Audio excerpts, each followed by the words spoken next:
जे आहेत तो तत्व बाधित होत होता उद्या होणार. त्याच कारणामुळे सगळे जे इलेक्शन्स आहेत त्याचे जे निकाल आहेत ते 21 तारखेला घोषित होतील.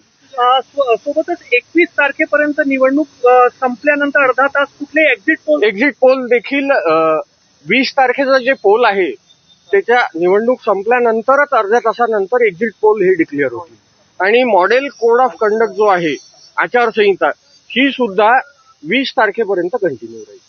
कुठेतरी ज्या पद्धतीने निवडणूक आयोगाने हे घेतला काहीची नाराजी सुद्धा व्यक्त केली की स्वतः निवडणूक आयोगाने हे करायला पाहिजे. काय म्हटलं कोर्टाने?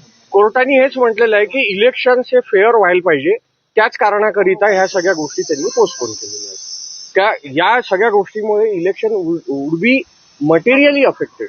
तर त्याच्यामुळे सगळ्यांचे निकाल सगळ्यांचं काउंटिंग हे 20 तारखेच्या पोल नंतर होईल. इलेक्शन कमिशन कडून काही वकील उपस्थित झाले तर त्यांनी काय तर्क मांडला आणि त्याबद्दल काय कोर्टाने म्हटलं? इलेक्शन कमिशन तर्फे त्यांनी पत्र दिलं की जे काउंटिंगचं आहे त्याच्या संदर्भात पत्र दिलं होतं. मान्य नाही केलं पण कोर्टाने. त्याच्यामध्ये कोर्टाने हेच म्हटलं की आजचे जे इलेक्शन्स आहेत ते कंटिन्यू करा, परंतु सगळ्यांची मतमोजणी आणि सगळ्यांचा रिझल्ट हा 20 तारखेच्या इलेक्शन नंतर होईल, पोलिंग नंतर. तर खूप